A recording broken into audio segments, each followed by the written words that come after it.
Selamat sore menjelang petang kepada semua kekasih Tuhan Yesus. Majelis Jemaat GPIB Philadelphia di Bintaro Jaya dengan penuh sukacita menyambut saudara dalam mengikuti ibadah di live streaming sore ini. Minggu ini adalah minggu keempat, minggu terakhir dari khotbah serial tahap ke-76 oleh Pendeta Rufi Wane. Tema sore ini adalah pahala yang hebat dengan tata ibadah yang disederhanakan. Marilah kita menjunjung Tuhan, memuliakan dan meluhurkan namanya melalui pujian dari Kidung Jemaat 15, Berhimpun Semua.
Marilah kita berdoa.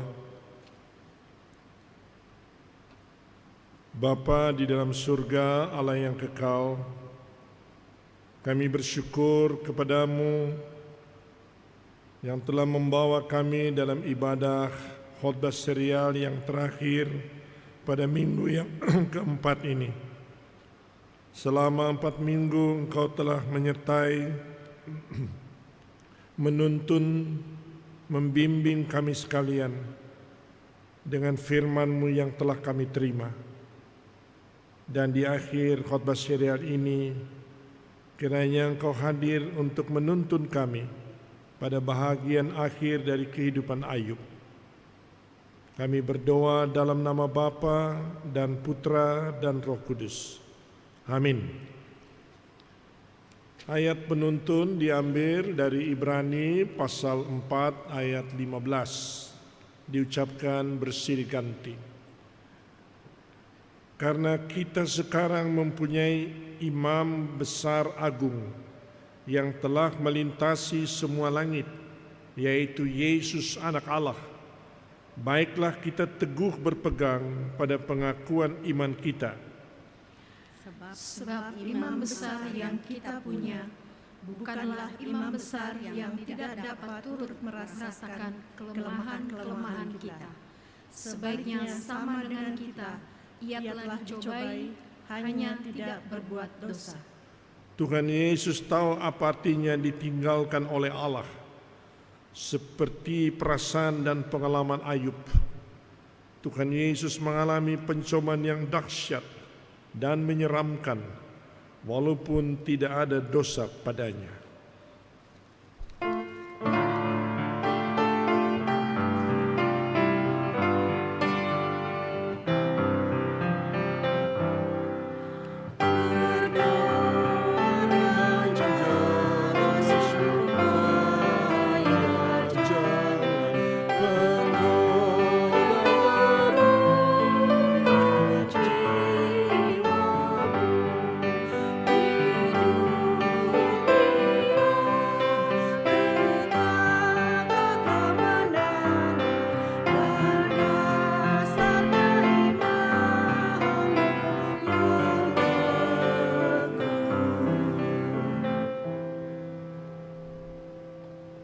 Pembacaan Ayub 40.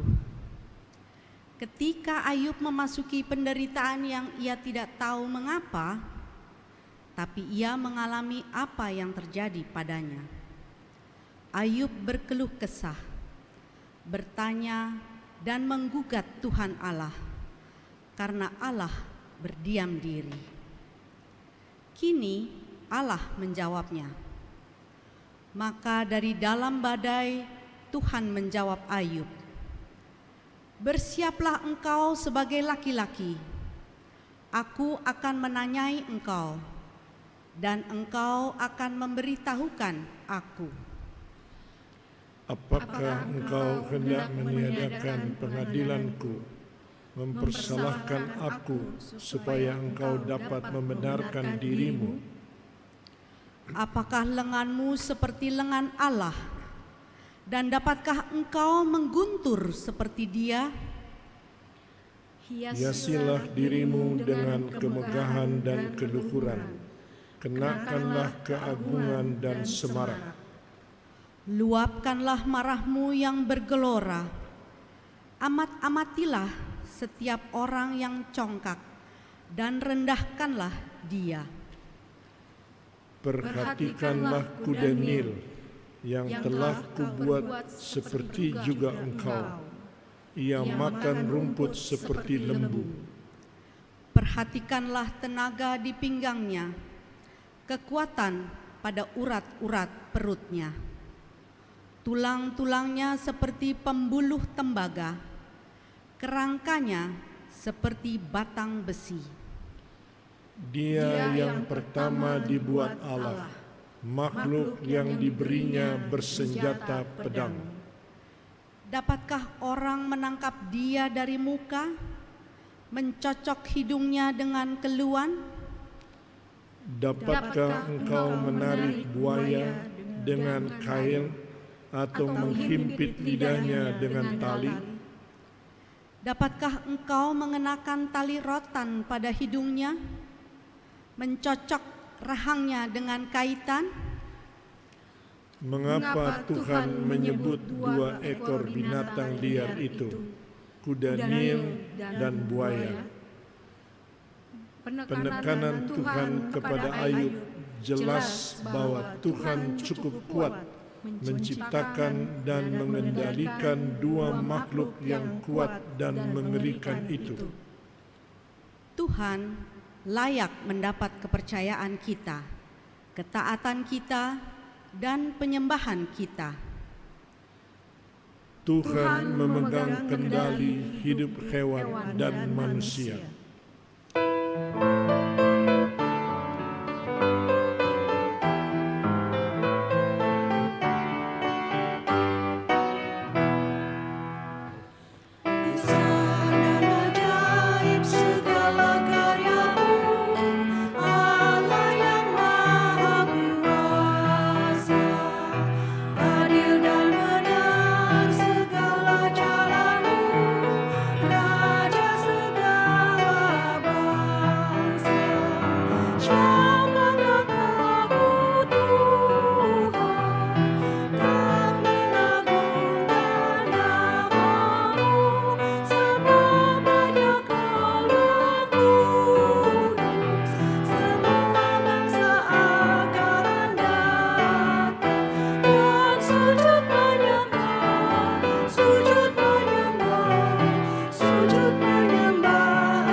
Pembacaan Roma pasal 11 ayat 33 hingga 36. Oh, alangkah dalamnya kekayaan, hikmat dan pengetahuan Allah. Sungguh tak terselidiki keputusan-keputusannya, dan sungguh tak terselami jalan-jalannya. Sebab siapakah yang mengetahui pikiran Tuhan? Atau siapakah yang pernah menjadi penasihatnya? Atau siapakah yang pernah memberikan sesuatu kepadanya sehingga ia harus menggantikannya? Sebab segala sesuatu adalah dari Dia dan oleh Dia dan kepada Dia. Bagi Dialah kemuliaan sampai selama-lamanya. Amin.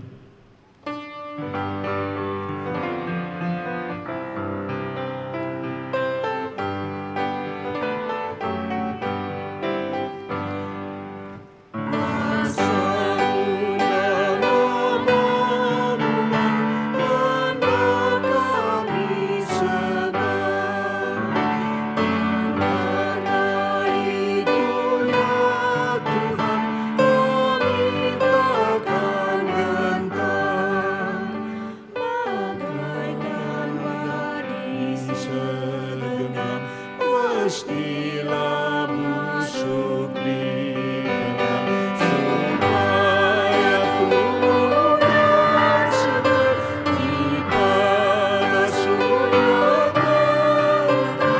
berbuahlah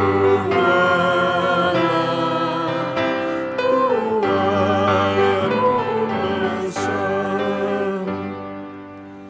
Peranan sudah kau beri demi deritamu, dan melalui salibmu kau terima pasalmu. Bagian kami seperti segenggam melintas gunung yang agar bersamamu ikhlas kemenangan.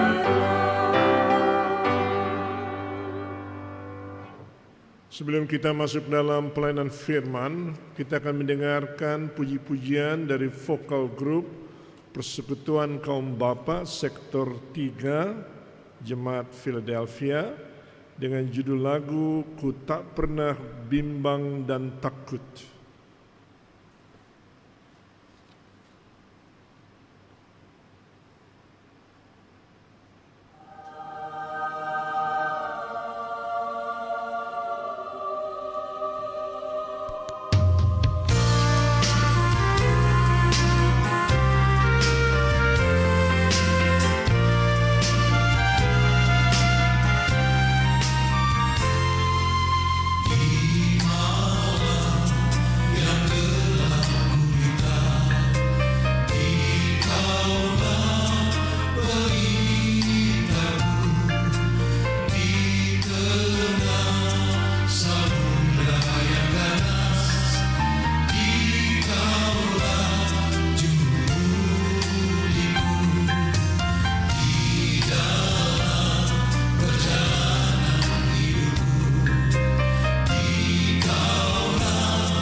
Marilah saudara-saudara kita berdoa untuk pelayanan firman.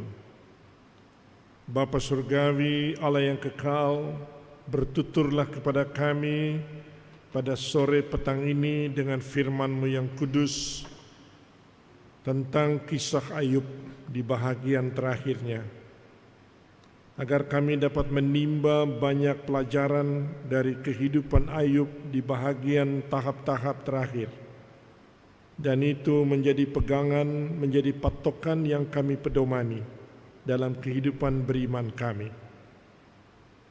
Berikan pikiran kami fokus terhadap firman-Mu. Kami berdoa untuk kejunjungan nama Tuhan Yesus. Dalam namanya kami berdoa. Amin. Marilah kita menyambut pembacaan firman Tuhan. Haleluya.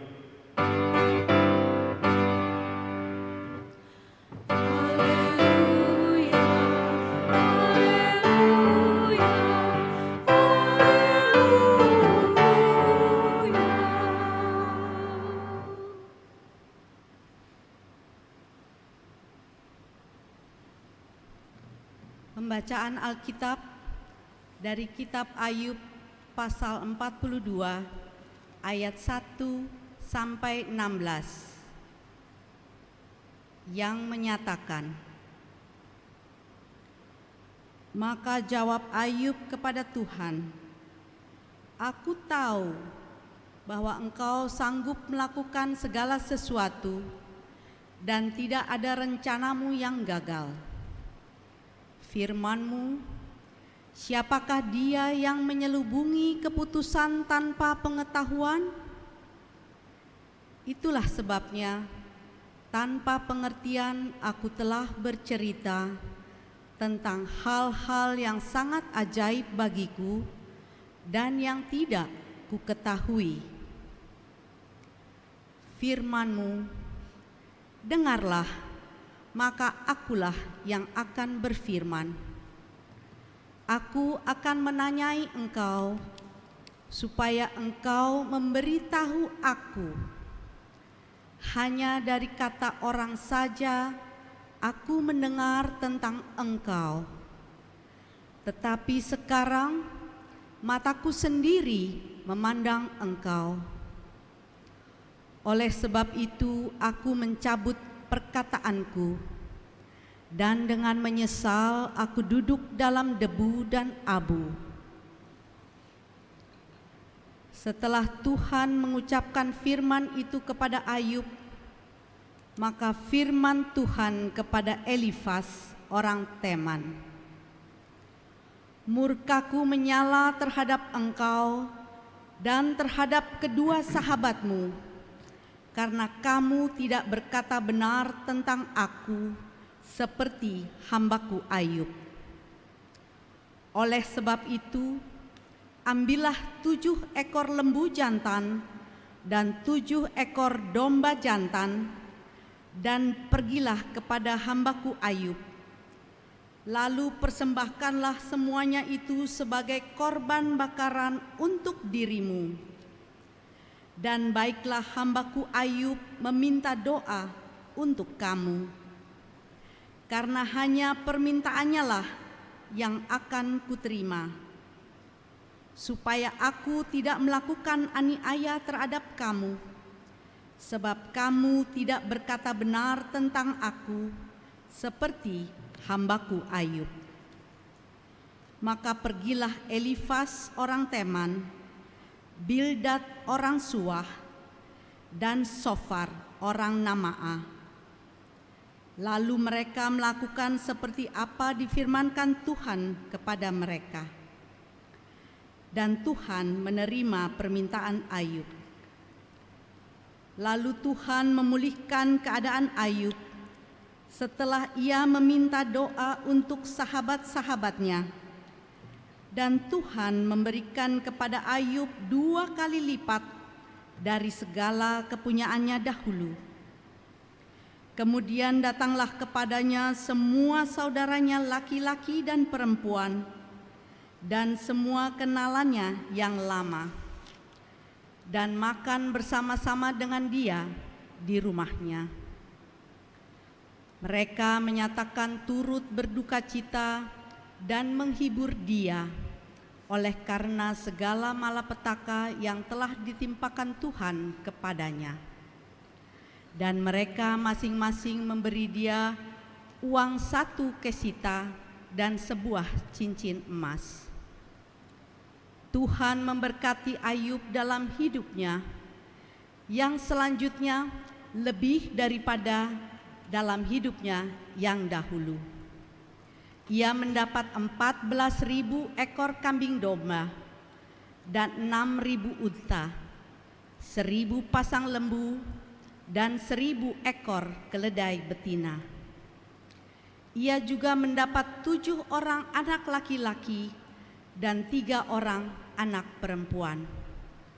Dan anak perempuan yang pertama diberinya nama Yemima, yang kedua Kesia, dan yang ketiga Keren Hapuk. Di seluruh negeri tidak dapat perempuan yang secantik anak-anak Ayub, dan mereka diberi ayahnya milik pusaka di tengah-tengah saudara-saudaranya laki-laki. Sesudah itu Ayub masih hidup 140 tahun lamanya. Ia melihat anak-anaknya dan cucu-cucunya sampai keturunan yang keempat. Maka matilah Ayub, tua dan lanjut umur. Demikianlah pembacaan Alkitab. Hendaklah firman Tuhan dengan segala kekayaannya diam di dalam hatimu dan ucaplah syukur pada Allah.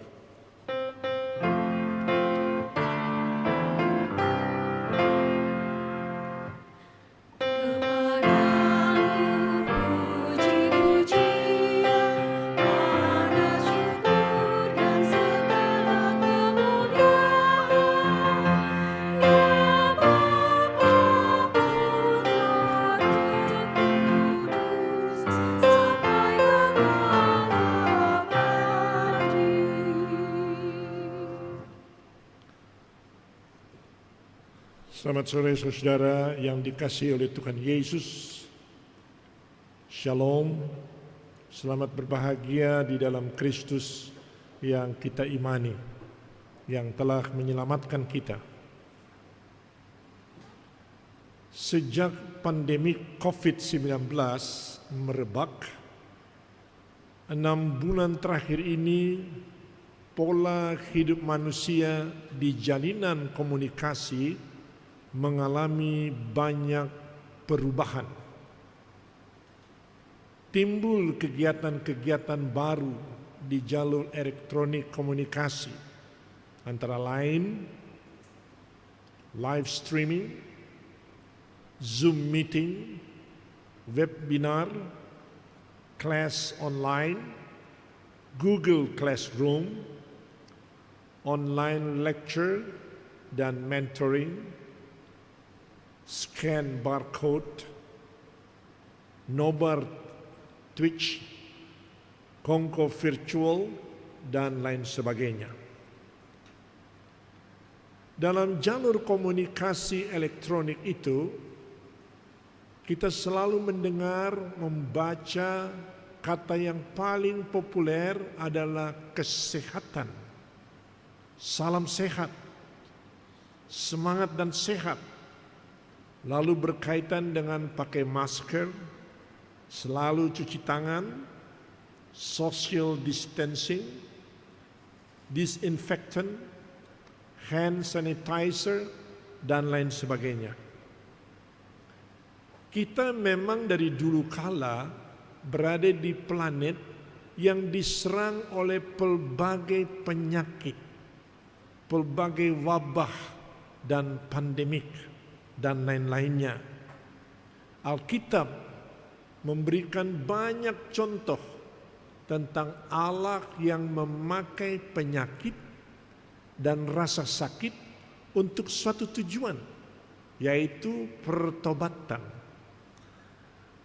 Hampir di setiap halaman Alkitab Perjanjian Lama, nabi-nabi memperingatkan orang-orang Israel, umat, bahwa mereka akan menghadapi bencana, termasuk bencana penyakit, kalau terus mencemooh hukum Allah.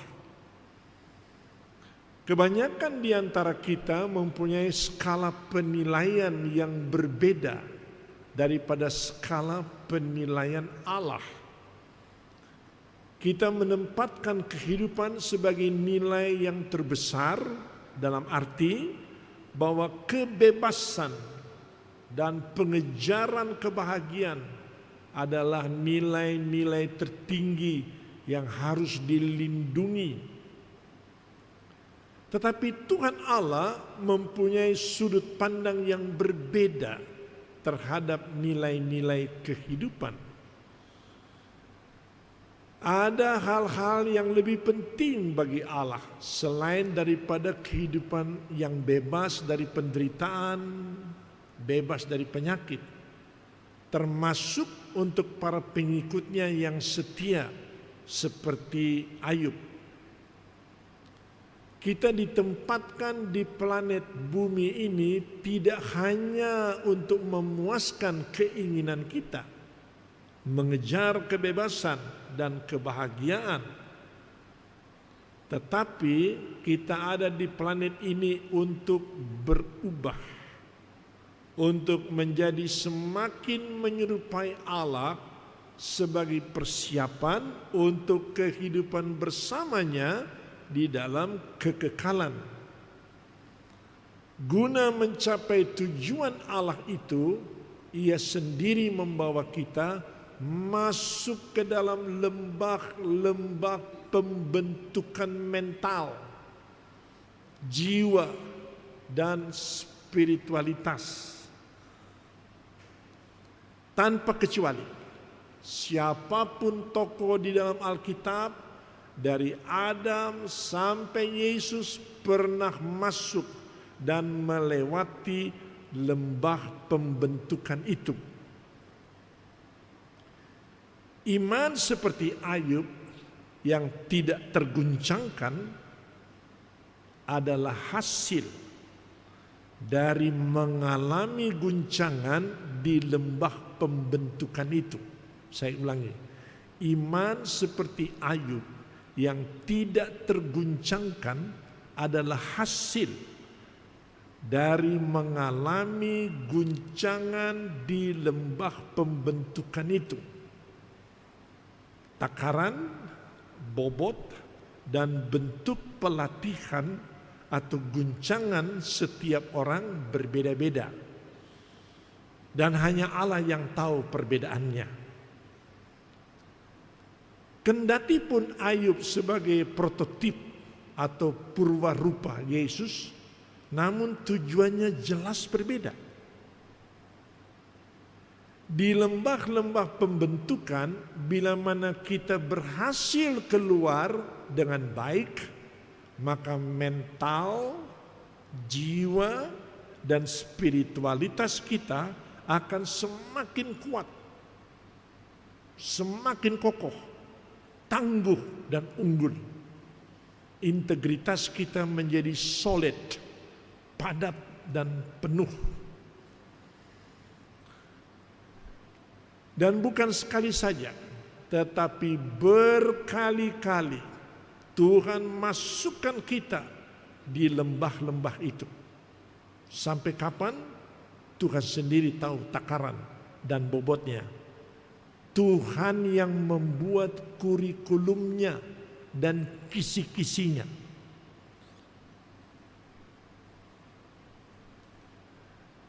Di dalam Ayub pasal 38 ayat 1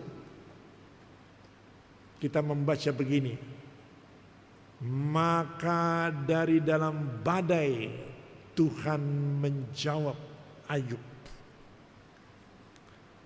Permohonan dan harapan Ayub terkabul. Tuhan menjawab. Tuhan datang menemui Ayub. Allah berdiri di tengah-tengah badai, dan badai itu merupakan tanda kehadiran Allah Kalau Anda baca di dalam Mazmur pasal 50 ayat 3, Mazmur 104 ayat 1 sampai 4 disertai kilat dan guntur. Dalam Keluaran 19 ayat 15 sampai 20, Ayub memandang Allah. Artinya Ayub mendengar firman-Nya. Tidak ada seorang bisa melihat Tuhan Allah muka dengan muka.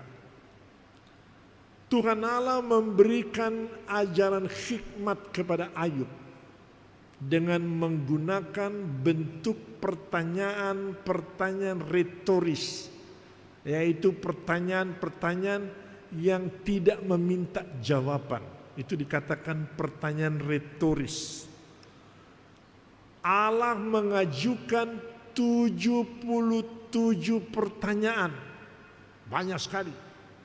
Dan setiap pertanyaan yang disampaikan oleh Allah, Ayub mesti mendengarkannya dan merenungkannya. Allah tidak sedang berbicara kepada sahabat-sahabat Ayub, tidak. Tapi Allah sedang berbicara secara langsung dan hanya kepada Ayub. Misalnya Allah bertanya kepada Ayub begini dalam ayat 38 ayat 4a. Di manakah engkau ketika aku meletakkan dasar daripada kehidupan ini, dasar kami? Di mana engkau? Tidak perlu dijawab. Pernahkah dalam hidupmu engkau menyuruh datang dini hari atau fajar yang kau tunjukkan tempatnya? Engkaukah yang turun sampai ke sumber laut atau berjalan-jalan melalui dasar samudera raya? Ada banyak saudara-saudara, Anda baca nanti. Ada 77 pertanyaan. Tuhan Allah berpindah-pindah dari topik angkasa ke topik samudera dan manusia. Semakin Ayub mendengar pertanyaan-pertanyaan Allah, semakin membuat Ayub terkagum-kagum dan semakin rendah hati. Melalui pertanyaan-pertanyaan retoris Allah, kita belajar prinsip hidup yang penting. Pertama, jalan-jalan Tuhan dalam hidup kita, betapapun sulitnya, harus dilalui. Pasti lebih baik daripada jalan kita sendiri. Ada bagian-bagian dari jalan Tuhan itu melewati lembah-lembah kekelaman.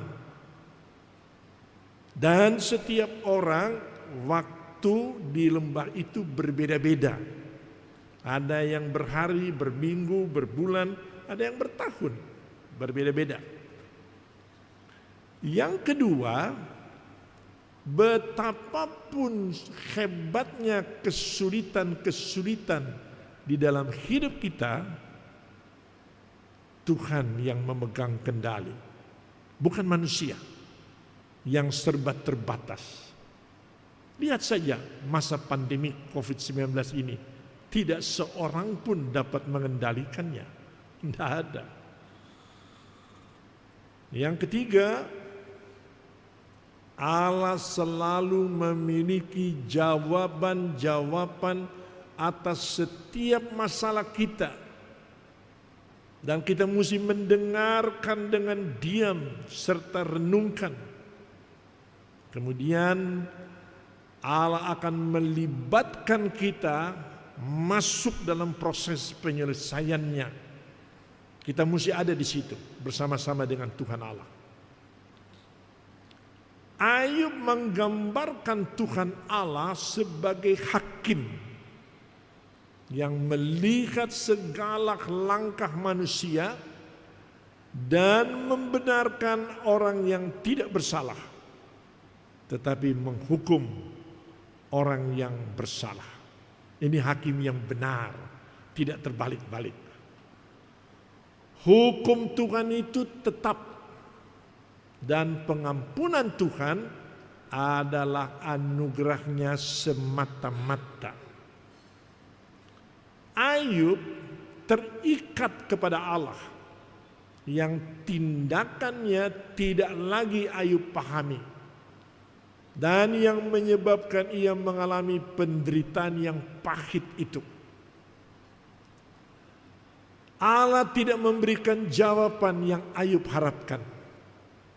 Allah memberikan dirinya sendiri sebagai jawaban. Tidak semua masalah Anda akan Tuhan jawab, tetapi Allah sendiri menjawabnya. Allah dialah pencipta dan pemberi hidup. Bagian penutup atau epilog kitab Ayub merupakan gubahan yang kompleks dalam segi sastra. Bagian epilog mengangkat akibat riwayat Ayub dengan Allah dan dengan ketiga sahabatnya sejak peristiwa yang dikisahkan dalam prolog atau pembukaan. Para sahabat yang datang menghibur Ayub gagal total, bahkan menimbulkan amarah Tuhan Allah yang hanya dapat diredakan dengan pertolongan Ayub.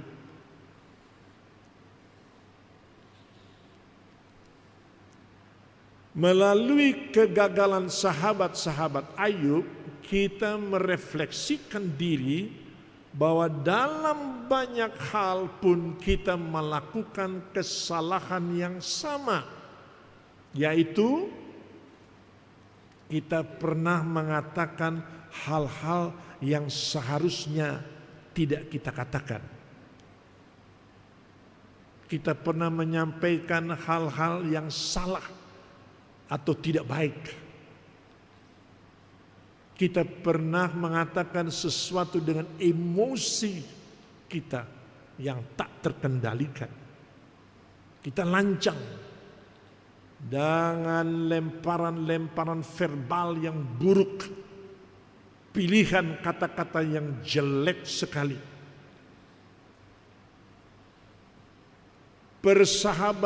Persahabatan tidak dapat bertahan menghadapi terlalu banyak nasihat yang teledor untuk jangka waktu yang lama.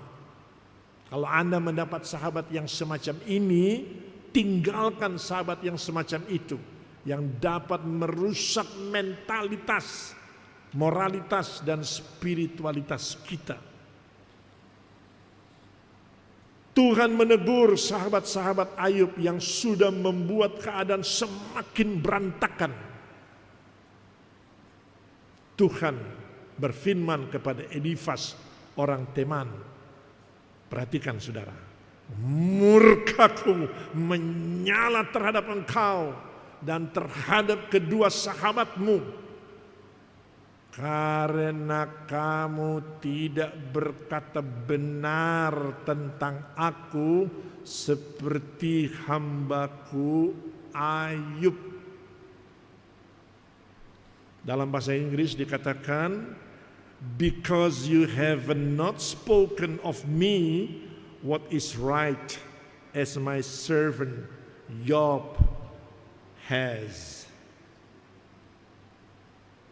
Mengapa Allah begitu murka kepada sahabat-sahabat Ayub? Dan apakah itu berkata benar tentang Allah? Ini pelajaran penting bagi saudara dan saya. Ini kesalahan fatal yang mereka buat. Kenapa Allah murka dan mengatakan begitu? Pertama, mereka bertolak dari praanggapan atau asumsi bahwa tiap orang yang menderita pasti telah melakukan kesalahan dan dosa. Ada begitu banyak orang di dunia ini diperlakukan jahat sehingga menderita. padahal mereka tidak bersalah. Saya kasih contoh, misalnya Uria, suami Batsheba, dibunuh oleh Daud. Dia salah apa? Dia tidak punya kesalahan, dia menderita. Yusuf putra Yakub difitnah, Yeremia dimasukkan dalam perigi, Tuhan Yesus sendiri, Anda tahu itu. Paulus dan para rasul, mereka tidak bersalah, tapi mereka menderita. Jadi asumsi teman-teman daripada Ayub tadi itu satu ketedeloran yang luar biasa. Yang kedua, para sahabat berbicara seakan-akan mereka duduk di takhta Allah dan mengenal kehendak Allah bagi Ayub. Mereka tidak merasa perlu mendengar Allah sendiri berbicara kepada mereka. Banyak orang dan banyak hamba Tuhan memberi nasihat seakan-akan mereka mewakili dan atas nama Allah. Padahal Allah tidak mengatakan apa-apa kepada mereka. Kitab Yeremia 23, coba Anda lihat di dalam Alkitab, kitab Yeremia pasal 23 ayat 31 dan 32. Tuhan berfirman, aku akan menjadi lawan para nabi yang memakai lidahnya sewenang-wenang untuk mengutarakan firman ilahi. Sesungguhnya aku menjadi lawan mereka yang menubuatkan mimpi-mimpi dusta, yang menceritakan serta menyesatkan umatku dengan dustanya, dengan bualnya. Aku tidak mengutus mereka. Nah ini saudara. Apalagi kalau saudara sudah lama barangkali melayani Tuhan, saudara menganggap saudara mempunyai satu hak prerogatif mewakili Allah untuk mengatakan sesuatu. Ini berbahaya sekali, sangat berbahaya. Dan Tuhan murka. Yang ketiga, mereka para sahabat Ayub merasa tidak perlu mendengar Allah sendiri. Cukup berbicara tentang Allah sesuai dengan dogma mereka anut. Ini dia. Mereka cuek dengan apa yang Ayub katakan. Karena mereka sudah tahu dan yakin benar bahwa Ayub bersalah dan berdosa. Karena hal-hal inilah mereka tidak berkata benar tentang Allah. Dan Allah murka. Perkataan para sahabat tidak dapat dipercaya. Mereka melakukan hoax. Oleh sebab itu Allah perintahkan supaya mereka melaksanakan korban penghapusan akibat dosa. Sebaliknya, Tuhan Allah memberi upah berlimpah-limpah kepada hambanya Ayub. Karena Ayub, kalau Tuhan mau memberkati saudara, perhatikan ini. Berlimpah-limpah karena Ayub mempertahankan kesalehannya dan juga karena rohnya yang taat kepada Tuhan.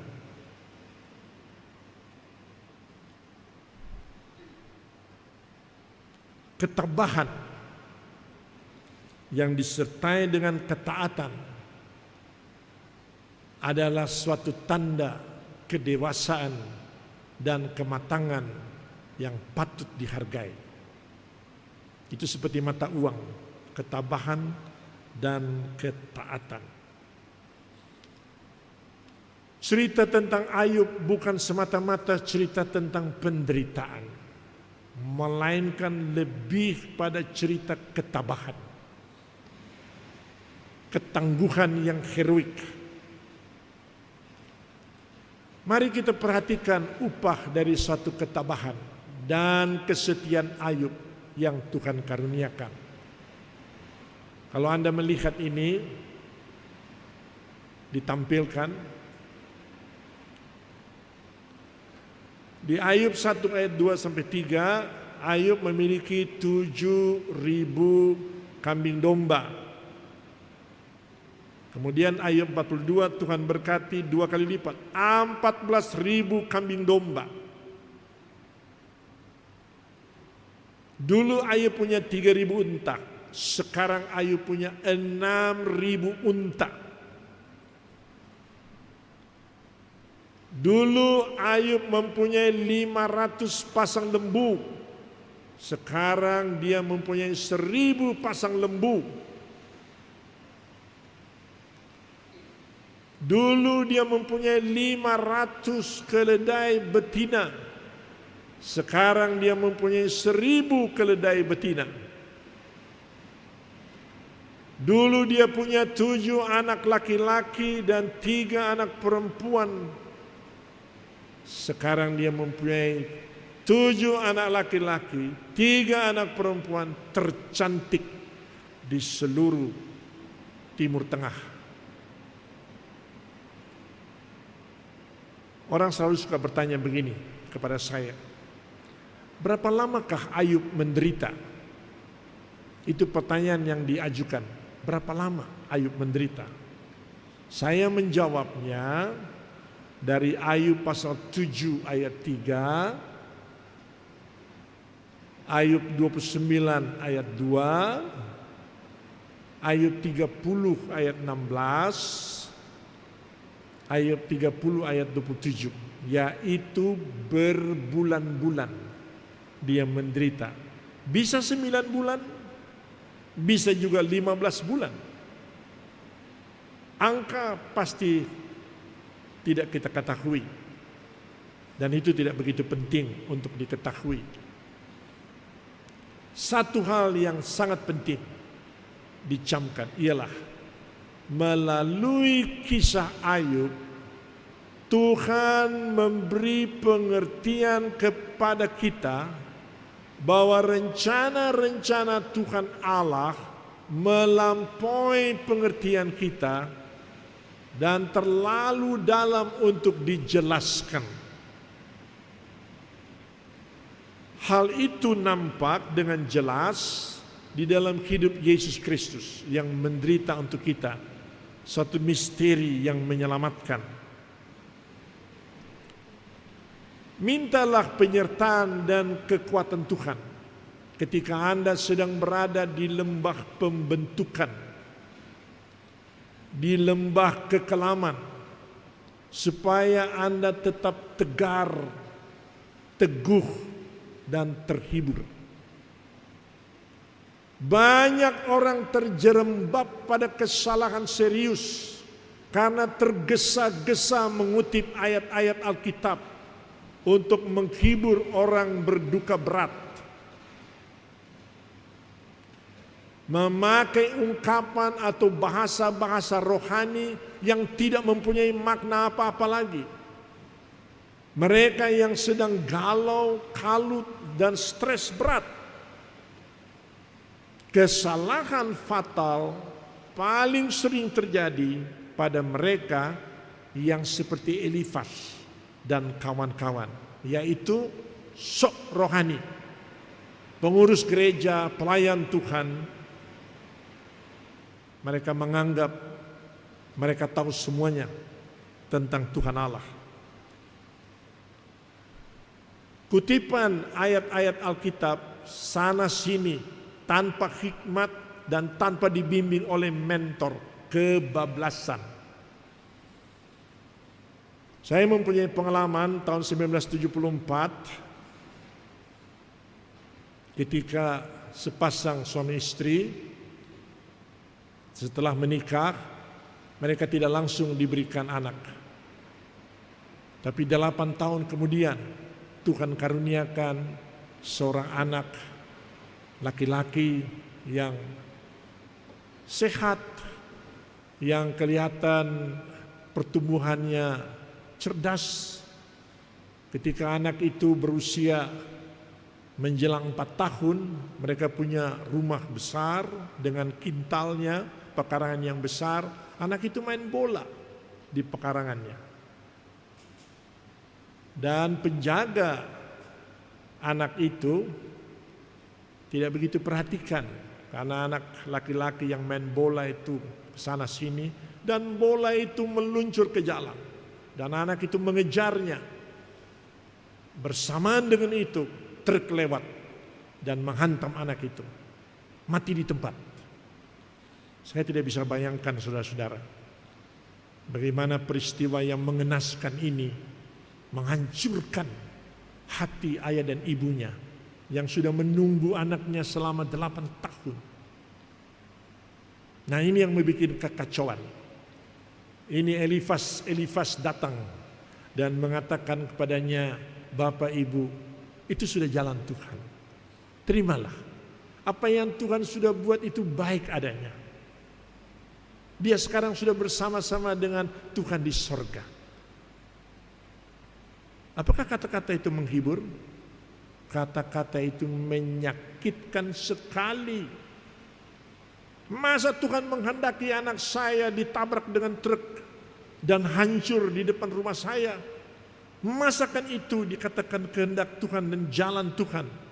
Kebablasan, saudara. Kebablasan. Dia tidak masuk gereja lagi sejak itu. Dan saya tidak pernah dengar lagi tentang orang ini. Beberapa tahun yang lalu ketika orang tua baru menghadiri wisuda putranya di satu akademi dengan rasa bangga, mereka orang sederhana, bapaknya cuma kerja di proyek saja, tetapi bisa membiayai anaknya, cerdas sekali. Dan anak ini pergi dengan perahu, kemudian tenggelam.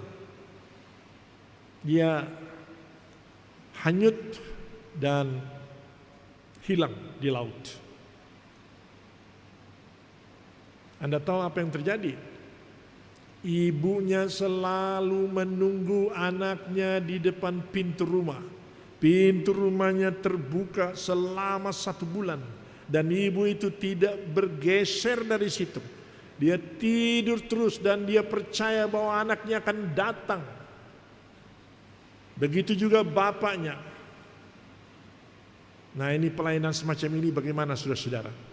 Tidak gampang. Saya tidak mengatakan ayat-ayat Alkitab kepadanya. Hanya mengangkat puji-pujian. Kemudian ketika dia menyanyi, saya pegang tangannya, pindahkan dia ke tempat duduk pelan-pelan, menyanyi lagi. Nanti 10 menit lagi dia balik lagi depan pintu, tidur lagi di sana. Anda mau katakan apa pada ibu yang kehilangan satu-satunya anak, yang telah berjuang mati-matian membesarkan dan membuat anak ini tamat dari satu akademi? Ayat apa yang akan Anda berikan? Anda lihat betapa sulitnya. Saya mengatakan kepada para majelis, jangan kalian melakukan satu ketedeloran dan ceroboh. Tidak ada ayat Alkitab yang bisa langsung Anda menghibur orang yang semacam ini. Lebih baik Anda hadir dengan rasa empati yang tulus daripada banyak ngoceh dan tumpah ruah dengan bahasa-bahasa rohani yang hampa dan hambar. Kalau Anda mempunyai keadaan ekonomi yang baik, lakukan sesuatu yang nyata. Misalnya sewakan kursi untuk kebaktian kedukaannya, penghiburannya, sewakan tenda, atau beli kue-kue kecil, roti-roti, minuman air mineral, bahkan mungkin bersama dengan beberapa teman menyediakan peti jenazah, mobil jenazah, dan lain-lainnya. Do not talk too much, say nothing, but do something beneficial, worthwhile, bermanfaat yang nyata. Do something useful with your time and with your presence, dengan kehadiran Anda. Keyakinan saya hal itu akan sungguh-sungguh menghibur keluarga berduka atau orang yang menderita dan menyenangkan hati Tuhan. Lakukan yang baik. Jaga mulut kita. Tuhan murka kalau kita ceroboh, walaupun dengan bahasa-bahasa rohani yang tidak pas dengan orang yang menderita. Ini pelajaran penting bagi saudara dan saya. 3 teman daripada Ayub mesti mempersembahkan korban bakaran, minta maaf kepada Tuhan. Dan kalau Ayub tidak memaafkan mereka, mereka tetap di dalam bara murka Allah. Tuhan memberkati saudara. Tuhan kuatkan hati saudara. Dan Tuhan berikan hikmat. Amin.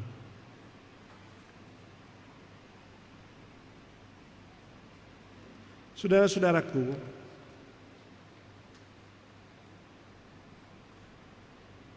kalau kita berpegang pada sabda Tuhan dan setia mematuhi Tuhan, Anda lihat seperti Ayub, hidupnya mulia dan cahaya Allah masuk menyinarinya. Walaupun dia harus melewati lembah-lembah kekelaman, lembah-lembah pembentukan, peganglah terus sabda Tuhan dimanapun Anda berada, dan itu yang menguatkan saudara.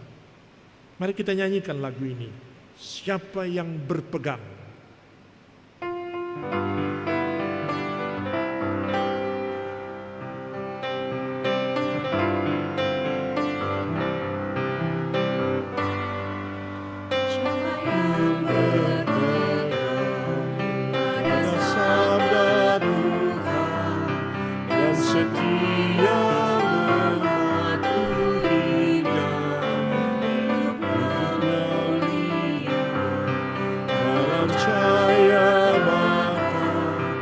Bersekutu dengan Tuhanlah, percayalah dan pegang sabdanya, hidupmu dalam Yesus sungguh bahagia. Bila kita sedih, hidup kita pedih, Tuhan mau berperan dalamnya. Dia selalu dekat dan menjamin berkah bagi yang berpegang padanya. Percayalah dan pegang sabdanya, hidupmu dalam Yesus sungguh bahagia.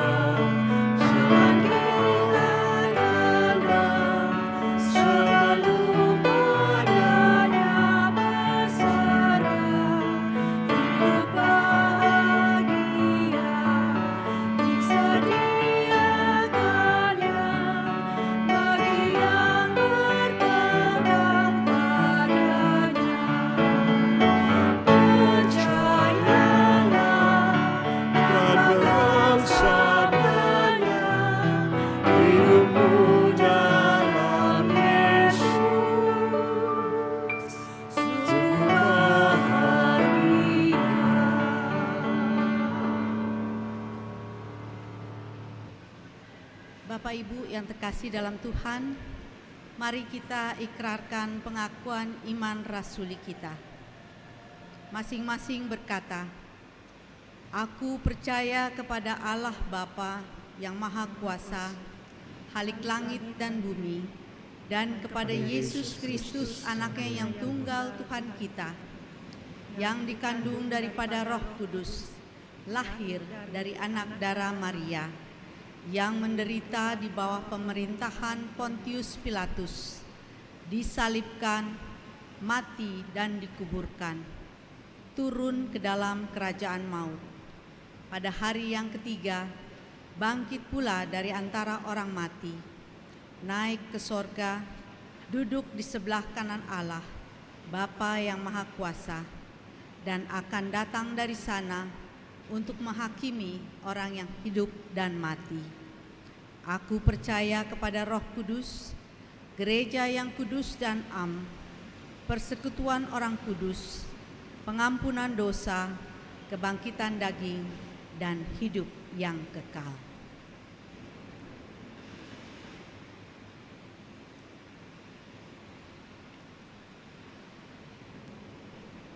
Saudara-saudara, mari kita berdoa, dan doa ini kita akhiri dengan doa Bapa kami. Allah yang kekal, Allah yang kami kenal melalui peristiwa Ayub,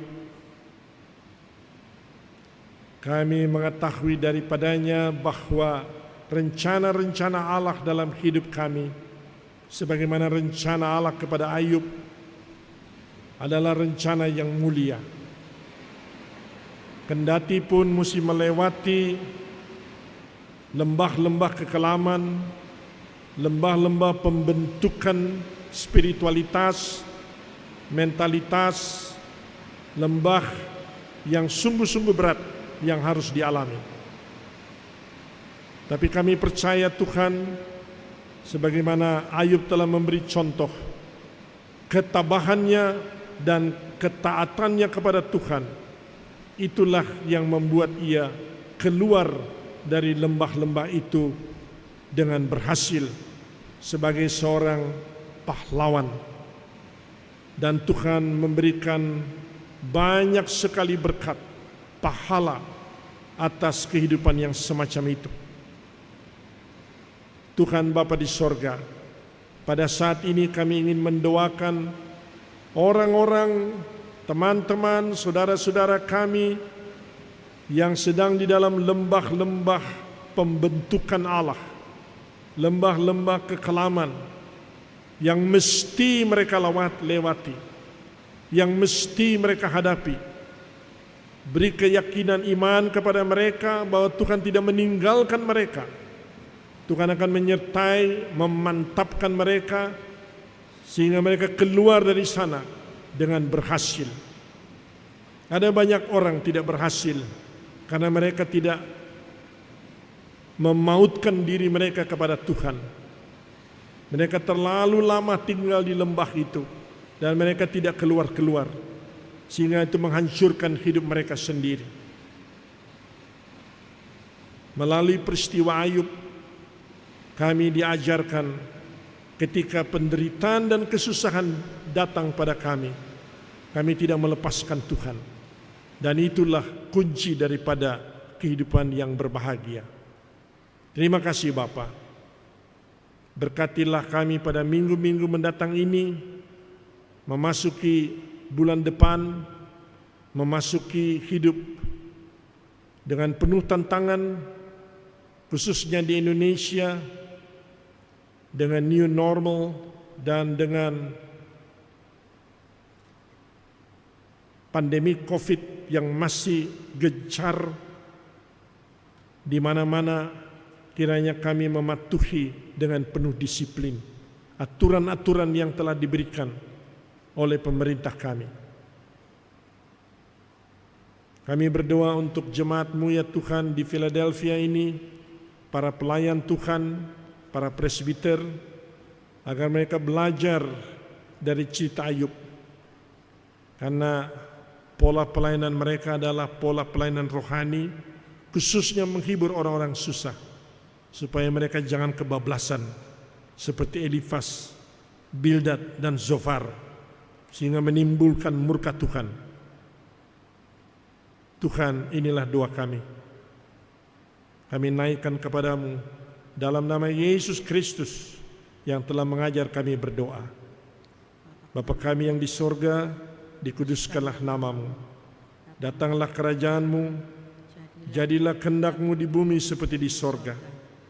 Berikanlah kami pada hari ini makanan kami yang secukupnya, dan ampunilah kami akan kesalahan kami, seperti kami juga mengampuni orang yang bersalah kepada kami.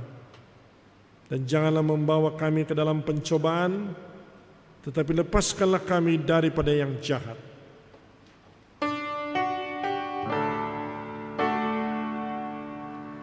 Karena Engkaulah yang mempunyai kerajaan dan kuasa dan kemuliaan sampai selama-lamanya. Amin. Mari kita dengarkan paduan suara Philadelphia Congregation Choir dengan judul lagu Kaulah Tuhanku, Surya Hidupku.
Jemaat, saatnya kita memberi persembahan persepuluhan, syukur dan persembahan sukarela. Pemazmur mengatakan, siapa yang mempersembahkan syukur sebagai kurban, ia memuliakan aku. Siapa yang jujur jalannya, keselamatan yang dari Allah akan kuperlihatkan kepadanya. Tuhan memberkati saudara dan persembahan yang saudara beri.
Bapak Ibu, mari berdoa.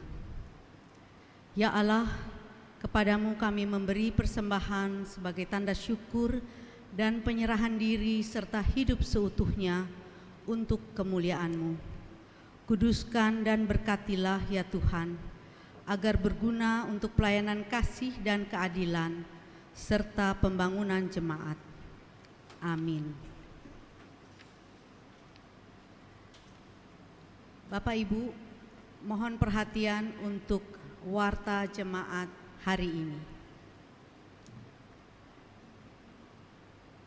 Pemberkatan perkawinan.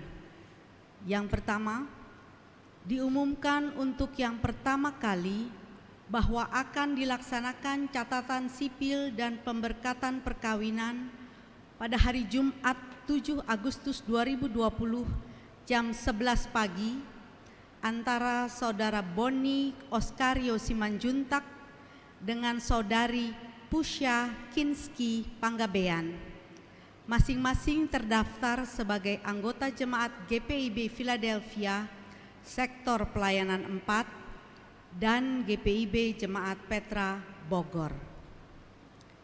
Yang kedua, diumumkan untuk yang pertama kali bahwa akan dilaksanakan catatan sipil dan pemberkatan perkawinan pada hari Sabtu 8 Agustus 2020 jam 10 pagi antara Saudara Francisco Salvatore Jasman dengan Saudari Sicilia Angganishi Keliombar.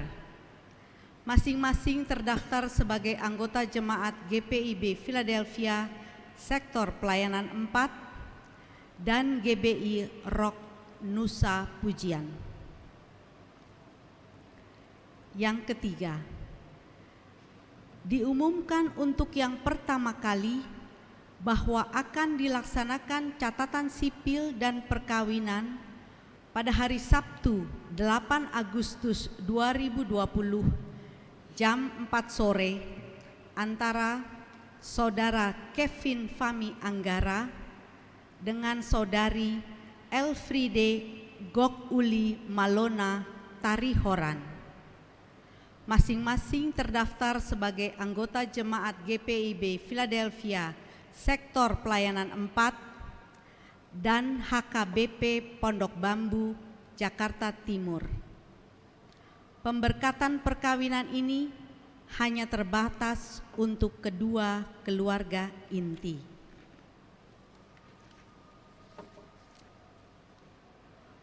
Khotbah tematis. Khotbah tematis akan dilaksanakan sepanjang bulan Agustus 2020 dalam ibadah jam 9 pagi dipimpin oleh Pendeta Alexius Letlora.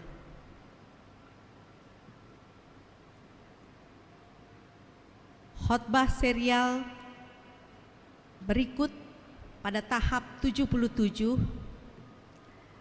direncanakan pada bulan September 2020 dan dilayani oleh Pendeta R.A. Wane. Demikian warta jemaat, terima kasih atas perhatiannya. Atas nama Majelis dan Jemaat GPIB Philadelphia, mengucapkan terima kasih kepada Pendeta Rufi Wane. Tuhan Yesus memberkati. Selamat hari Minggu ke-8 sesudah Pentakosta. Terima kasih. Saudara-saudara yang dikasihi oleh Tuhan, betapapun hebatnya kesulitan-kesulitan dalam hidup Anda yang Anda hadapi, Anda mesti melewatinya dan unggul sebagai seorang laskar Kristus. Mengapa? Karena Tuhan yang memegang kendali dalam hidup kita, bukan manusia, bukan situasi. Tuhan yang memegang kendali. Pasrahkan hidup saudara kepada Tuhan. Peganglah selalu firman-Nya sebagai patokan yang harus dipedomani. Mari kita akhiri ibadah ini dengan nyanyian Maju Laskar Kristus.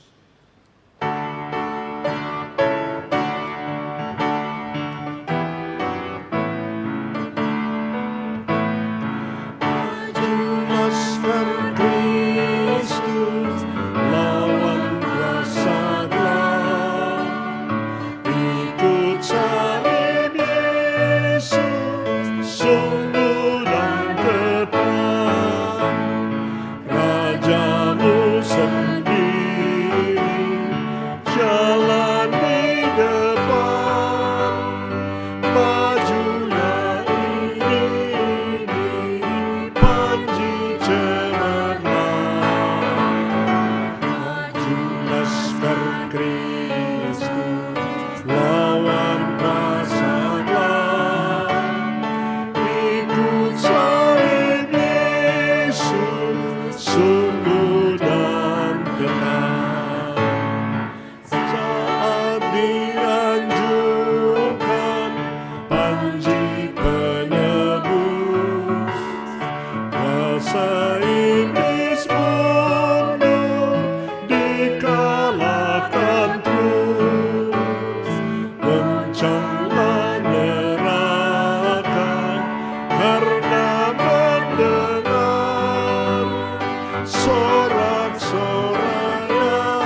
Arahkan hati saudara dan terimalah berkat Tuhan.